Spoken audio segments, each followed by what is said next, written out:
నమస్కారం అండి. నేను doctor Sudhakar, interventional pain physician from Epione pain management centre, Hyderabad. Frozen shoulder గురించి మాట్లాడదాం. అంటే ఇప్పుడు మన షోల్డర్ జాయింట్ చూసినట్టయితే రొటేటర్ కఫ్ మజిల్స్ ఉంటాయి. అంటే ఒక 4, 5 మజిల్స్ ఉంటాయి.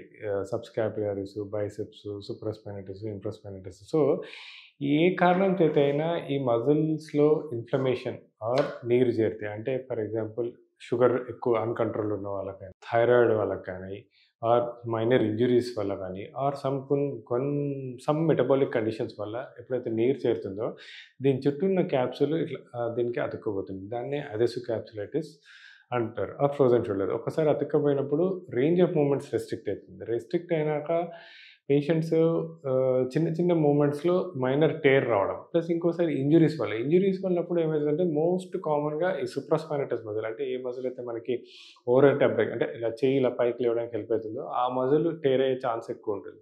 అది టేర్ అయినప్పుడు లోపల ఇన్‌ఫ్లమేటరీ ఫ్లూయిడ్ చేరటము, ఆ ఇన్‌ఫ్లమేటరీ ఫ్లూయిడ్ వల్ల క్యాప్సూల్ అతుక్కపోవడము, దాంతోటి కంటిన్యూయస్‌గా పెయిన్ ఉంటుంది. సో, పెయిన్ ఎలా ఉంటుందంటే చిన్న చిన్న యాక్టివిటీస్‌లో కూడా బాగా డిస్టర్బ్ చేస్తది. అంటే కోంబింగ్ చేసుకోవాలన్నా, డ్రెస్ ఏసుకోవాలన్నా, టీ షర్ట్ ఏసుకోవాలన్నా, లేకపోతే ఓవర్ హెడ్ యాక్టివిటీస్ ఏం చేయాలనుకున్నా, ఎస్పెషల్లీ రాత్రిపూట చాలా నిద్ర డిస్టర్బ్ అయితుంది. ఎప్పుడైతే బాగా నిద్ర డిస్టర్బ్ అయితుందో మళ్ళా యాజ్ యూజువల్ ఆహ్, బీపీ పెరుగుతుంది, షుగర్ పెరుగుతుంది.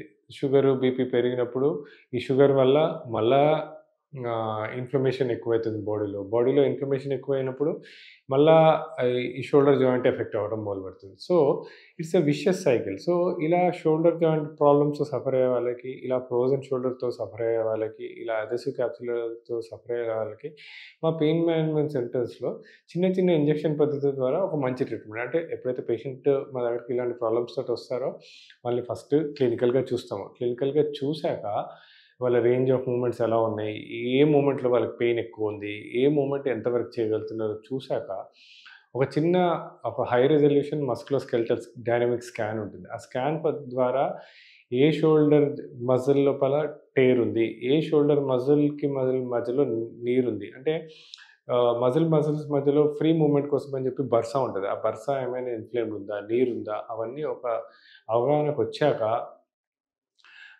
ఇంజెక్షన్ పద్ధతి ద్వారా, ప్లాస్మా పద్ధతి ద్వారా ఆ డ్యామేజ్ అయిన ఆహ్, టిష్యూని రీజనరేట్ చేయడము, ఆ డ్యామేజ్ అయిన టిష్యూని రీమోడలింగ్ చేయటము, అలానే ఇన్‌ఫ్లమేషన్, అంటే లోపల ఏదైతే ఇన్‌ఫ్లమేటరీ ఫ్లూయిడ్ ఉందో అది తగ్గించటము, ఆ ఇన్‌ఫ్లమేషన్‌ని తగ్గించి రేంజ్ ఆఫ్ మూవ్‌మెంట్స్ ఇంక్రీజ్ అయ్యేటట్టు చేయడము. తర్వాత చిన్న చిన్న ఎక్సర్‌సైజెస్, అంటే నో అగ్రెసివ్ మూవ్‌మెంట్స్, అంటే చిన్న చిన్న ఎక్సర్‌సైజెస్ అండ్ చిన్న చిన్న